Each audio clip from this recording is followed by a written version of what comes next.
નમસ્કાર મિત્રો, આજે પ્રકરણ 4 બાર સાયન્સનો છેલ્લો ટોપિક છે કે સંઘાત આવૃત્તિ, રાસાયણિક પ્રક્રિયા વખતે સંઘાત સિદ્ધાંત. સંઘાત એટલે અથડામણ, એટલે જ અથડામણ. આ એ બી પ્રક્રિયકો એમાંથી નિપજો બને. આ સિદ્ધાંત અનુસાર એ અને બી વચ્ચે સંઘાત થવો જોઈએ. એ ને બી વચ્ચે અથડામણ થવી જોઈએ,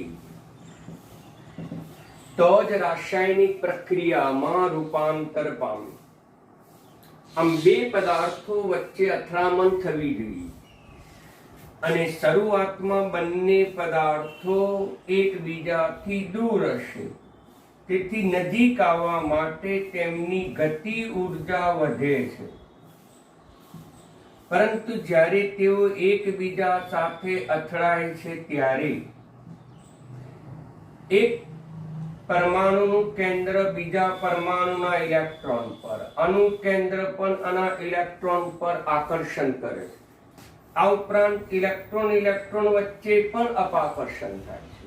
પરિણામે ત્યાં આકર્ષણ અને અપાકર્ષણ બળ ઉદ્ભવે છે અને તે વખતે તેને ઉર્જા ઉદ્ભવે છે. તેની સ્થિતિ ઉર્જા તરીકે ઓળખવામાં આવે અને એ સ્થિતિ ઉર્જા એની મહત્તમ હોય છે, તેથી સ્થિરતા ઓછી હોય છે.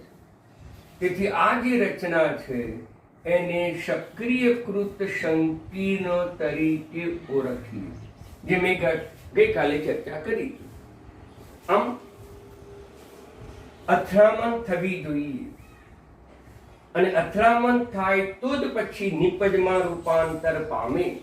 આમ અથડામણ થયા પછી જ તેમાંથી આપણને નિપજ પ્રાપ્ત થાય મિત્રો. આમ પ્રક્રિયકમાં અણુઓ વચ્ચે અથડામણ થવું જોઈએ, પણ એ સંખ્યાને અથડામણ આવૃત્તિ તરીકે ઓળખવામાં આવે છે. પ્રક્રિયા મિશ્રણમાં પ્રતિ સેકન્ડે પ્રતિ કદમાં સંઘાતની સંખ્યાને સંઘાત આવૃત્તિ, આવૃત્તિ એટલે જ સંખ્યા, પ્રતિ સેકન્ડે પ્રતિ કદના પાત્રમાં અથડામણ અનુભવતા અણુઓની સંખ્યાને સંઘાત આવૃત્તિ તરીકે ઓળખવામાં આવે. તેથી પ્રક્રિયાનો વેગ એ સંઘાતની સંખ્યા ઉપર પણ આધાર રાખે. તેથી વેગ બરાબર આપણે લખીશું ZAB, જે Z એ શું છે? આવૃત્તિ છે. એ અને બી પ્રક્રિયકો વચ્ચેના અથડામણની આવૃત્તિ આપણે Z કહીએ છીએ અને e−EA/RT. આમ પ્રક્રિયાના વેગ માટે આ સૂત્ર આપવામાં આવ્યું અને આ સૂત્રની મદદથી રાસાયણિક પ્રક્રિયાનો વેગ સમજાવી શકાય છે. પરંતુ આવું જ સૂત્ર કોને આપ્યું? આર્હેનિયસ પણ આપ્યું હતું. આર્હેનિયસ નામના વૈજ્ઞાનિકે પણ આ જ સૂત્ર મિત્રો આપ્યું હતું. આર્હેનિયસ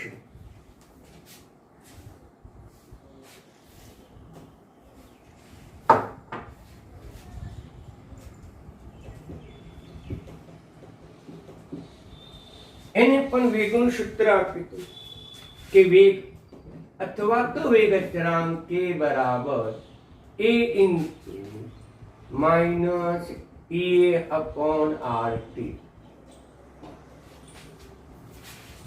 આ બંને સમીકરણની તુલના કરો, સરખામણી કરો તો આપણને A બરાબર સંઘાત આવૃત્તિ તરીકે પ્રાપ્ત થાય.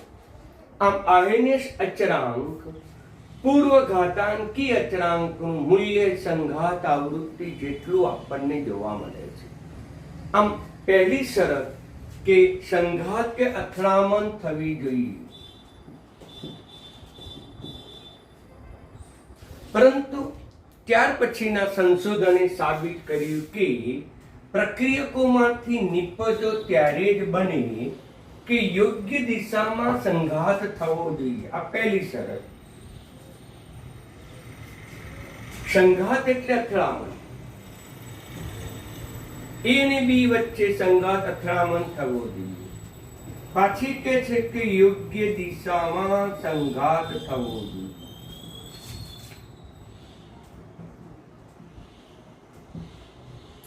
યોગ્ય દિશામાં સંઘાત થાય તો જ પ્રક્રિયકોનું નિપજમાં રૂપાંતર થાય, નહીંતર પ્રક્રિયકોનું નિપજમાં રૂપાંતર થતું નથી. દાખલા તરીકે હું સમજાવું કે H2 વત્તા I2 બરાબર સમજી ગયું, અથવા 2HI માંથી H2 વત્તા I2 આ પ્રક્રિયા થાય છે. આ પ્રક્રિયકમાં HI ના બે અણુ વચ્ચે અથડામણ થવી જોઈએ. એટલે એ બે પ્રકારે અથડામણ થાય. બે પ્રકારે બતાવું છું. તો કે HI એક અણુ વત્તા બીજો અણુ HI,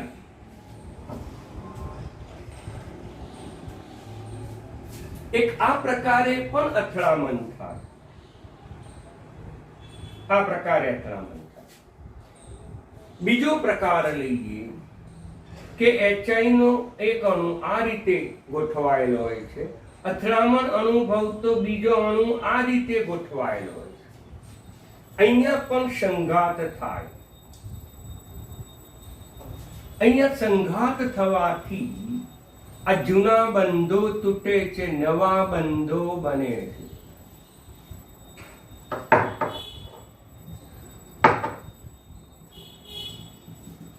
આ જૂના બંધો તૂટી ગયા, નવા બંધો બન્યા અને એને પરિણામે નિપજ બની H2 વત્તા I2. H2 વત્તા I2. એ જ રીતે અહીંયા પણ સંઘાત થાય છે, સક્રિયકૃત સંકીર્ણ બને છે. એને આપણે સક્રિયકૃત સંકીર્ણ કહીશું. આમ આ જે બન્યું એ સક્રિયકૃત સંકીર્ણ બન્યું, પરંતુ અહીંયા જૂના બંધો હતા એ તૂટી ગયા, નવા બંધો મજબૂત બન્યા, એટલે H2 વત્તા I2 બન્યું. એ જ પ્રકારે અહીંયા HI વચ્ચે જે જૂનો બંધ હતો એ તૂટી ગયો. આ જૂનો બંધ તૂટી ગયો. આ જે રચના કહેવાય એ સક્રિયકૃત સંકીર્ણ કહીશું, જ્યાં નવા બંધો બનવાની તૈયારી હોય, જૂના બંધો તૂટવાની તૈયારીમાં. જૂના બંધો તૂટવાની તૈયારીમાં હોય, નવા બંધો બનવાની તૈયારીમાં હોય, તેને સક્રિયકૃત સંકીર્ણ તરીકે ઓળખવામાં આવે. હવે જૂનો બંધ તૂટી જાય, નવો બંધ મજબૂત બને તો HI વત્તા HI બને. મિત્રો, તો આ પ્રકારે સંઘાત થાય તો આપણને નિપજો બનતી નથી. આ દિશામાં જો સંઘાત થાય તો આપણને નિપજો બને. એટલે યોગ્ય દિશામાં સંઘાત થવો જોઈએ. યોગ્ય દિશામાં દિક વિન્યાસ હોવો જોઈએ. અહીંયા આપણે કહીશું દિક વિન્યાસ. યોગ્ય દિશામાં. અહીંયા દિક વિન્યાસ. અયોગ્ય દિશામાં.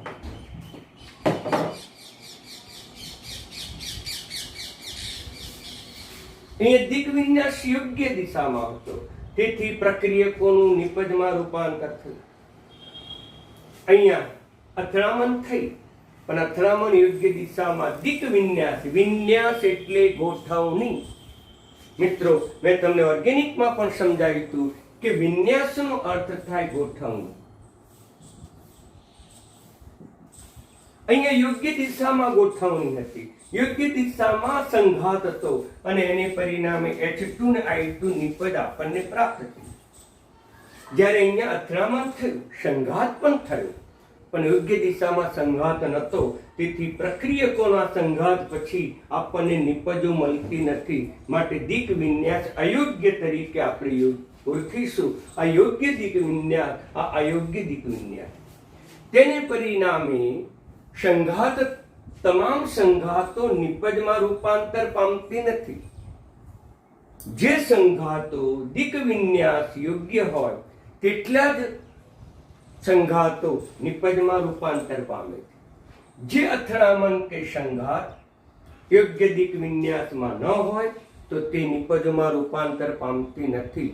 માટે આ વેગ પ્રક્રિયાના વેગ માટે એક નવો પ્રાચલ ઉમેરવામાં આવ્યો, જેને પ્રોબેબિલિટી તરીકે, સંભવ્યતા અવયવ તરીકે ઓળખવામાં આવે છે. તેથી P બરાબર ZAB e−a/RT. મિત્રો બરાબર સમજી લેજો. જ્યાં P ને સંભાવ્યતા અવયવો, સંભાવના અવયવ તરીકે પણ આપણે ઓળખી શકીએ મિત્રો. તો આમ P સંભાવ્યતા,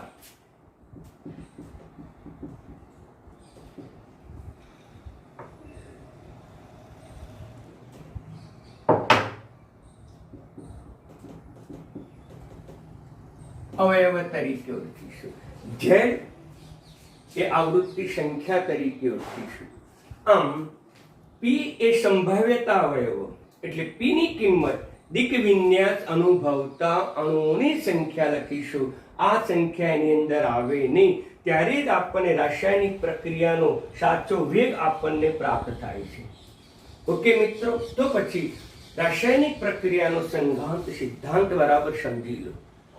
હવે આપણે ઓર્ગેનિકમાં પણ આપણે શીખી ગયા છીએ. બરાબર ધ્યાન આપજો મિત્રો.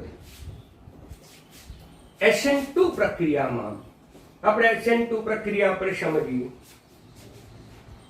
SN2 પ્રક્રિયા કે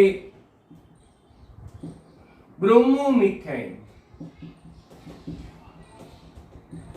વત્તા OH કઈ નિપજ પ્રાપ્ત થવી જોઈએ કે Br નું વિસ્થાપન પ્રબળ કેન્દ્રાનુરાગી OH વડે થવાથી આપણને મિથેનોલ પ્રાપ્ત થાય. મિથેનોલ. પરંતુ અથડામણ યોગ્ય દિશામાં થવી જોઈએ. યોગ્ય દિશામાં અથડામણ થવી જોઈએ. એટલે CH3Br વત્તા OH આ બંને વચ્ચે સંઘાત થાય છે, અથડામણ થાય છે મિત્રો. પણ અથડામણ સંઘાત કેટલા પ્રકારે? તો હમણાં સમજાવ્યું તે મુજબ બે પ્રકારે થાય છે. બે પ્રકારે સંઘાત થશે. અહીંયા કાર્બન સાથે કેટલી સંયોજકતા છે? 4. અને 4 હોવાથી 4 પૈકીની 3 હાઇડ્રોજન વડે અને 1 બ્રોમિન વડે. ઓકે મિત્રો, તો 1 બ્રોમિન વડે આ જે હાઇડ્રોજન છે એ પાટિયાના સમતલની બહાર છે. આ જે અથવા પાછળ છે.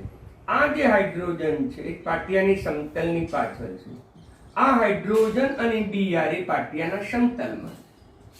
હવે OH આ દિશામાં ગોઠવાય, આ દિશામાં અથડામણ અનુભવે તો મિત્રો નિપજ બને કે ના બને વિચારજો. હવે અહીંયા લઈએ હાઇડ્રોજન, હાઇડ્રોજન પાટિયાના સમતલમાં, Br પાટિયાના સમતલમાં અને OH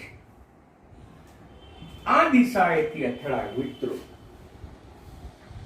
OH આ દિશાએથી અથડાય તો અહીંયા જે છે એ અયોગ્ય દિક વિન્યાસ છે.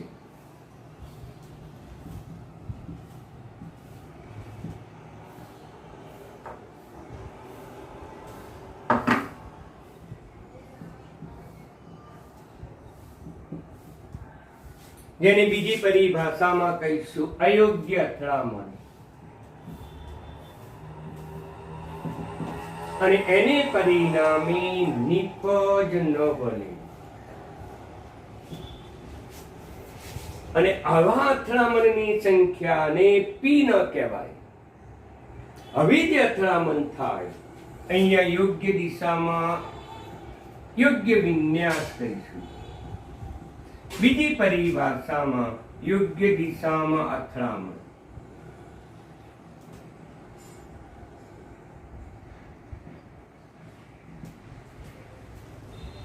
યોગ્ય દિશામાં અથડામણ થવાથી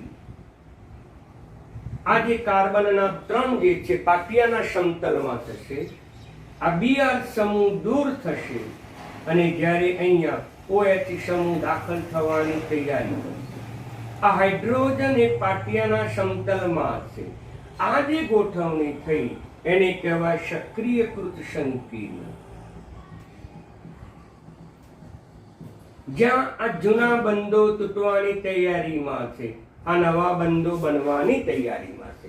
આ જે હશે જૂનો બંધ, આ જે જોડાશે નવો બંધ, યોગ્ય દિક વિન્યાસમાં છે, યોગ્ય દિશામાં અથડાય છે. અને યોગ્ય દિશામાં અથડાયા પછી મિત્રો આ હાઇડ્રોજન જે છે એ તેમના તેમ Br સમૂહ દૂર થાય છે.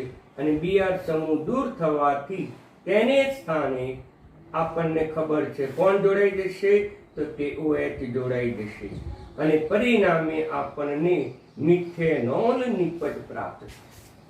આમ આ જે પ્રક્રિયા હતી એ મિત્રો SN2 પ્રક્રિયા, આવી પ્રક્રિયા તમે ઓર્ગેનિકમાં શીખી ગયા છો. આ SN2 પ્રક્રિયા પણ એ રાસાયણિક પ્રક્રિયાના સંઘાતના સિદ્ધાંતમાં ઉદાહરણ આપી શકાય. મિત્રો ફરીથી સમજો કે રાસાયણિક પ્રક્રિયા થાય ત્યારે અથડામણ થવી જોઈએ, સંઘાત થવી જોઈએ, તો જ નિપજોમાં રૂપાંતર પામે. તેથી પ્રક્રિયાનો વેગ સંઘાત પામતા અણુઓની સંખ્યા ઉપર, સંખ્યા એટલે જ આવૃત્તિ. તેથી સંઘાત આવૃત્તિ એટલે પ્રક્રિયા મિશ્રણમાં પ્રતિ સેકન્ડે પ્રતિ એકમ કદમાં સંઘાત અથડામણની સંખ્યાને સંઘાત આવૃત્તિ તરીકે ઓળખવામાં. તેથી વેગ અથડામણ અનુભવતા અણુઓના સમપ્રમાણમાં. તેથી વેગનું સૂત્ર આપ્યું, વેગ બરાબર ZAB e⁻⁸RT. મિત્રો Z એટલે શું? A અને B અણુ વચ્ચે અથડામણની સંખ્યા. પરંતુ આવું જ સમીકરણ આયનેશે પણ આપી, વેગ બરાબર K. તેથી સાબિત થયું કે જે A જે છે, આયનેશ અચળાંક જે છે, એનું મૂલ્ય એ અથડામણ આવૃત્તિ જેટલું જ થયું. પરંતુ પ્રાયોગિક રીતે સાબિત થયું કે દરેક અથડામણ જો નિપજમાં જ રૂપાંતર પામતી હોય તો 100% નિપજ મળે, પણ 100% નિપજ પામતી નથી. તો પછી એ અથડામણ બે પ્રકારની હોવી જોઈએ. યોગ્ય દિશામાં અથડામણ, યોગ્ય દિક વિન્યાસ હોવો જોઈએ. બીજું અયોગ્ય દિશામાં દિક વિન્યાસ.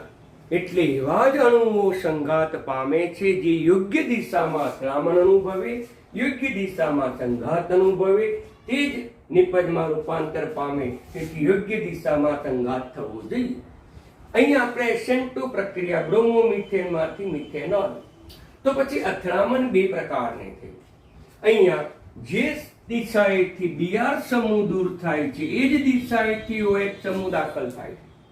પરિણામે યોગ્ય સંઘાત નથી, યોગ્ય વિન્યાસ નથી, તેથી નિપજમાં રૂપાંતર પામેલી. અહીંયા જે અથડામણ થાય છે, અહીંયા જે સંઘાત થાય છે આ બે અણુઓ વચ્ચે, એમાં દૂર થતો Br સમૂહ આ દિશામાં છે, દાખલ થતો સમૂહ OH તેના કરતા વિરુદ્ધ દિશામાં છે. તેથી યોગ્ય અથડામણ છે, યોગ્ય દિક વિન્યાસ છે. અને યોગ્ય દિક વિન્યાસ હોવાથી ત્યાં આપણને સક્રિયકૃત સંકીર્ણ મધ્યવર્તી નિપજ પ્રાપ્ત થાય અને એમાં જૂના બંધો તૂટી જાય છે, નવા બંધો મજબૂત બને છે અને પરિણામે Br સમૂહ દૂર થાય છે. જ્યારે OH સમૂહ દાખલ થઈને મિથેનોલ નિપજ પ્રાપ્ત થાય. પરિણામે આ વેગના સૂત્રમાં સુધારો કરવામાં આવ્યો કે કેટલીક અથડામણ જે યોગ્ય દિશામાં હોય એવી જ અથડામણ નિપજોમાં રૂપાંતર પામે. તેથી એક નવો પ્રાચલ પી ઉમેરવામાં આવ્યો, જ્યાં પીને સંભાવ્યતા અવયવ તરીકે ઓળખવામાં આવે છે. એટલે સંભાવ્યતા યુગ વિન્યાસની સંખ્યા આપણે લેવી પડે. તો આમ મિત્રો, આમ રાસાયણિક પ્રક્રિયાનો સંઘાંત સિદ્ધાંત પૂછે તો તમારે આટલે સુધી લખવું પડે. આ ઉદાહરણ પણ તમારે લખવું પડે, જે તમને પુસ્તકમાં આપેલું છે. ઓકે મિત્રો, તો અહીંયા આ ચેપ્ટરની તમામ થિયરી અહીંયા પૂરી થાય છે, પણ આ બધા એમસીક્યુમાં તમને અવશ્ય રીતે પૂછે છે મિત્રો, એટલે તમે ધ્યાનમાં રાખજો. બિલકુલ સરળ ટોપિક હતો. ઓકે,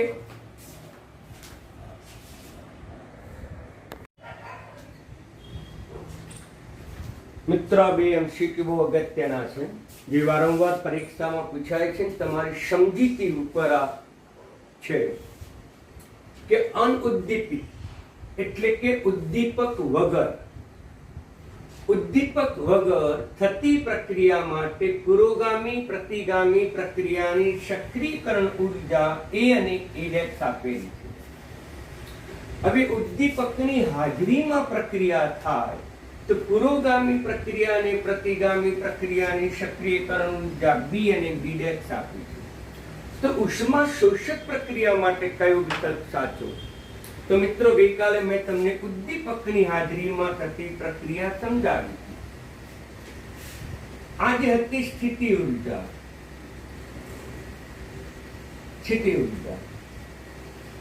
આ જે છે પ્રક્રિયા અક્ષ,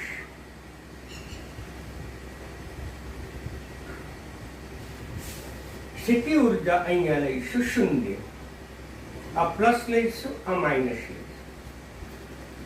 કે શરૂઆતમાં બે પદાર્થો વચ્ચે પ્રક્રિયા થાય તો એ બે પદાર્થો તો બંને ઘણા દૂર હશે, ગતિ ઉર્જા જ વધુ હશે. જ્યારે સ્થિતિ ઉર્જા શૂન્ય હશે એટલે આપણો આલેખ સ્થિતિ ઉર્જાથી શરૂ થશે. જેમ જેમ નજીક આવે તેમ તેમ સ્થિતિ ઉર્જા વધે અને અથડામણ થાય, સક્રિયકૃત સંકીર્ણ બને, સ્થિતિ ઉર્જા મહત્તમ બને. તેથી આલેખ આપણે ઉપર તરફ જશે. આમ અહીંયા સક્રિયકૃત સંકીર્ણ બનશે અને એ વખતની ઉર્જા જે છે એને કહેવામાં આવ્યું છે એ પુરોગામી પ્રક્રિયાની.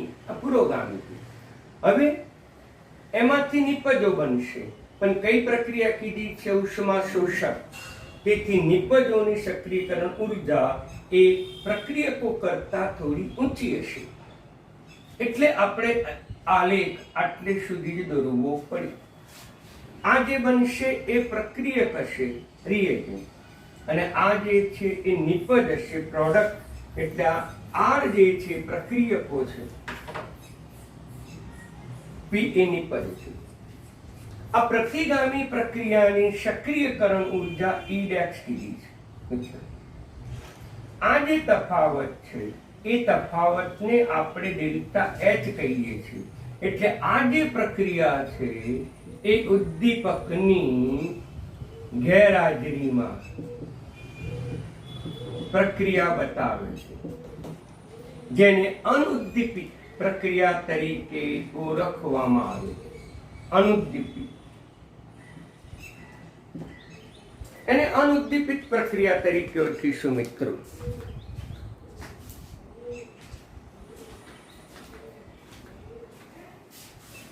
આ ડેલ્ટા એચ શું બતાવે છે? તો ડેલ્ટા એચ એ બે ઉર્જાનો તફાવત બતાવે છે, એ માઇનસ એ ડેક્સ.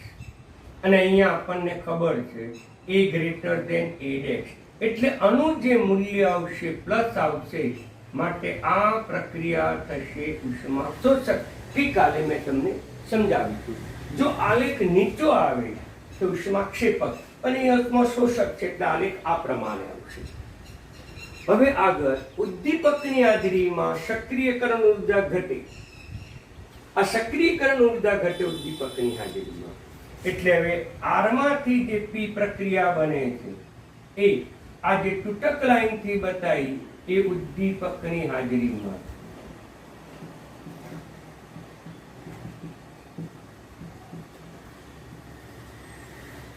આ જે તૂટક લાઈન થી બતાવી મિત્રો એ ઉદ્દીપકની હાજરીમાં પ્રક્રિયા. તો એની સક્રિયકરણ ઉર્જા કેટલી તમને આપી છે? પુરોગામી અને પ્રતિગામી અનુક્રમે બી. આમ પુરોગામી પ્રક્રિયા માટે એની સક્રિયકરણ ઉર્જા આપણને આપી. જ્યારે પ્રતિગામી પ્રક્રિયા ની સક્રિયકરણ ઉર્જા બી ડેક્સ આપી, જેને આપણે તૂટક લાઈનથી બતાવીએ. ઓકે, તેથી પુરોગામીની સક્રિયકરણ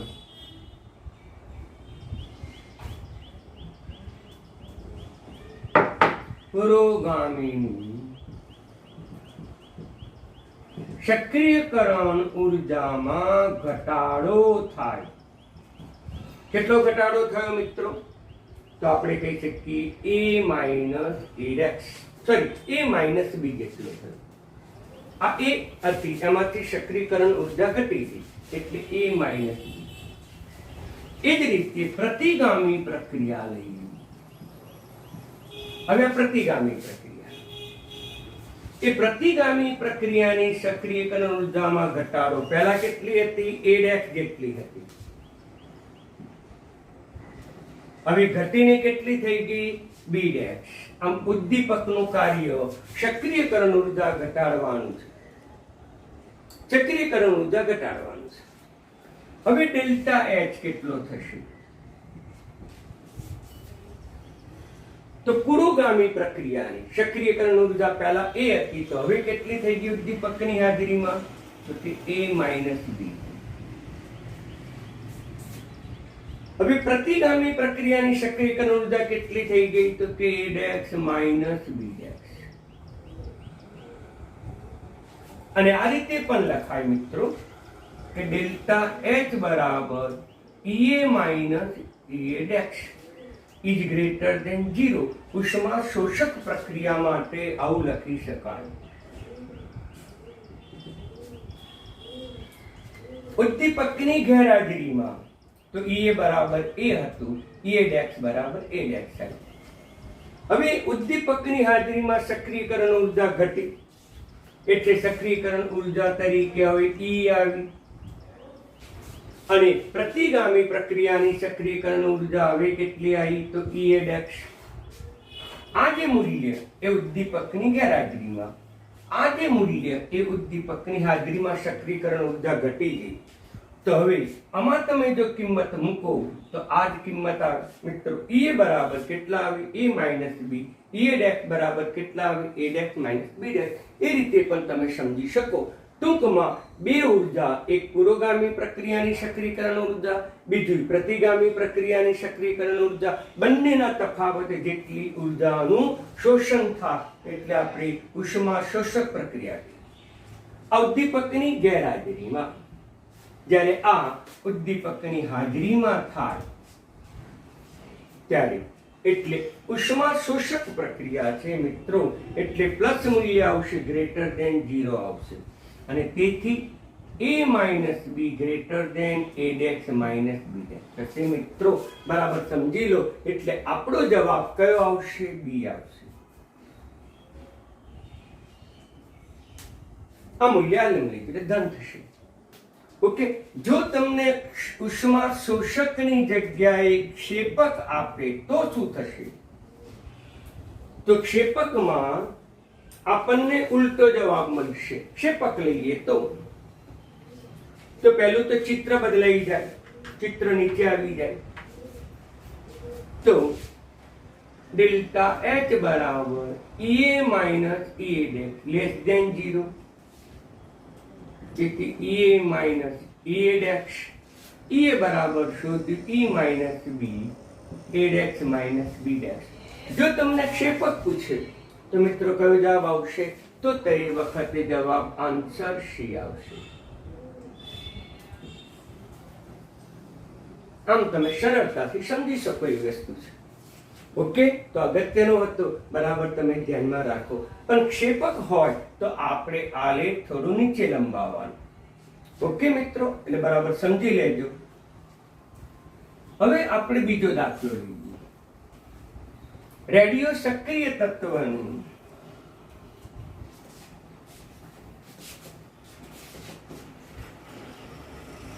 અર્ધ આયુષ્ય સમય તમને આપી દીધો છે અને આ અર્ધ આયુષ્ય સમય 15 મિનિટ છે. 5 ગ્રામ તત્વમાંથી 1 કલાકના અંતે કેટલા ગ્રામ ક્ષયન થયું હશે, કેટલા ગ્રામ નિપજો બની હશે? મિત્રો, ક્ષયન થયું હશે એટલે કે નિપજો થયું કે રેડિયો સક્રિય તત્વનું ક્ષયન થાય તો નિપજ બને. પણ એ પ્રથમ ક્રમની પ્રક્રિયા છે, રેડિયો સક્રિય પ્રક્રિયા. રેડિયો સક્રિય તત્વો એ પ્રથમ ક્રમની છે.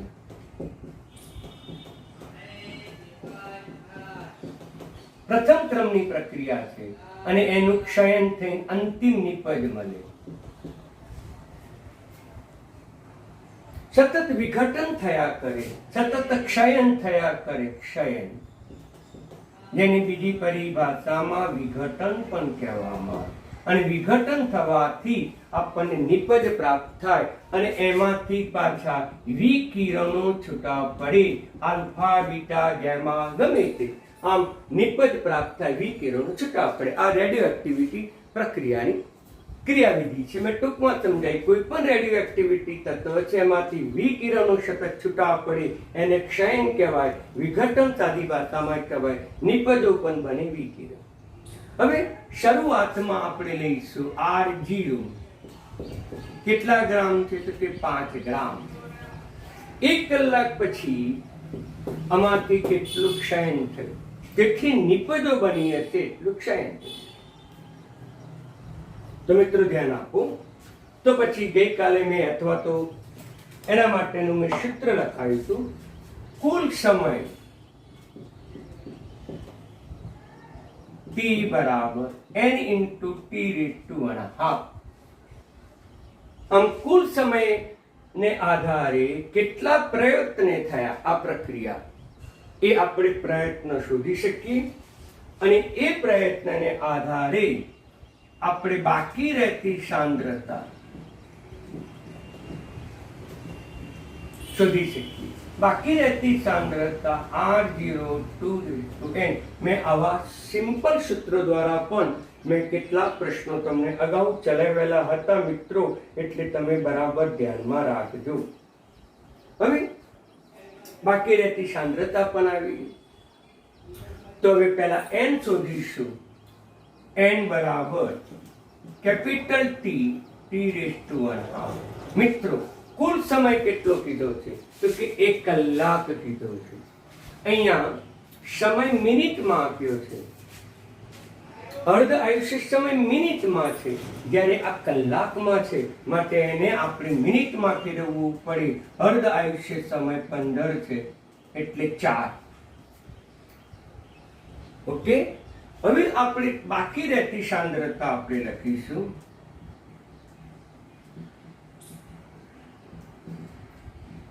R0 એટલે કેટલા ગ્રામ? 5 ગ્રામ. 2 ની કેટલા ગ્રામ મિત્રો? તો 2 ની 4 ઘાત. ઓકે, 2 ની 4 ઘાત. હવે અહીંયા 5 ગ્રામ મિત્રો આપેલી છે એટલે 2 ની 4 ગ્રામ. મારે લખવામાં ભૂલ છે મિત્રો. 50 ગ્રામ લઈએ તો જરા થોડી ગણતરી વિકલ્પ અનુસાર આવે. 50 ગ્રામ મારી ભૂલ છે મિત્રો. હવે લખવામાં ભૂલ રહી જાય છે. 50 ગ્રામ એટલે 50 ભાગાકારમાં 100 અને તેથી એનો કેલ્ક્યુલેટરથી ઉપયોગથી 3.125 આટલી બાકી રહેતી સાંદ્રતા. તો હવે શરૂઆતની સાંદ્રતા કેટલી હતી? R0.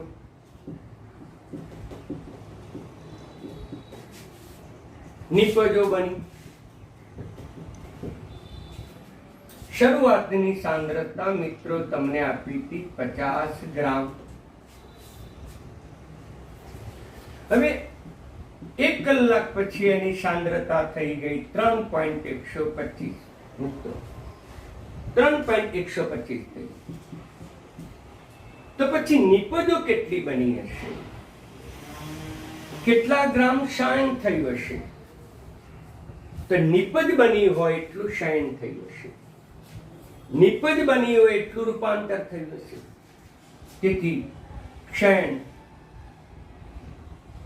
Is equal to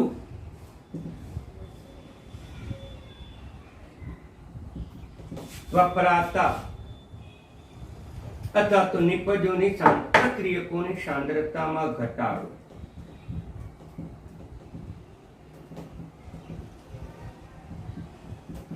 is equal to નિપજ.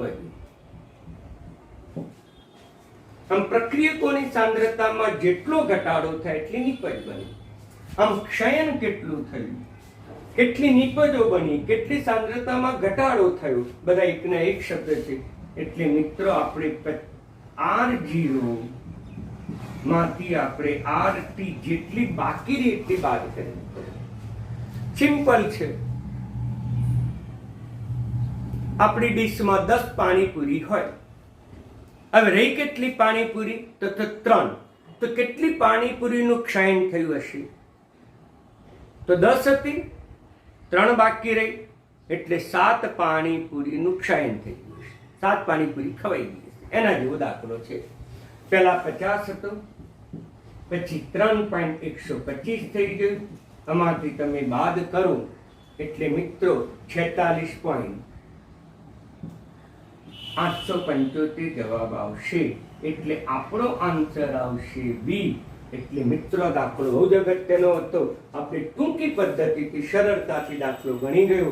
એટલે આજના જે મેં MCQ ચલાવ્યા છે મિત્રો, એ અવશ્ય રીતે તમે તમારી નોંધમાં નોંધ કરતા રહેજો, જેથી તમને આ સરળ MCQ પડે. એટલે મિત્રો આવતીકાલે બીજા હું અઘરા MCQ ની પણ ચર્ચા કરીશ, પરંતુ આ 2 MCQ તમે ઉતારી દેજો. ધન્યવાદ.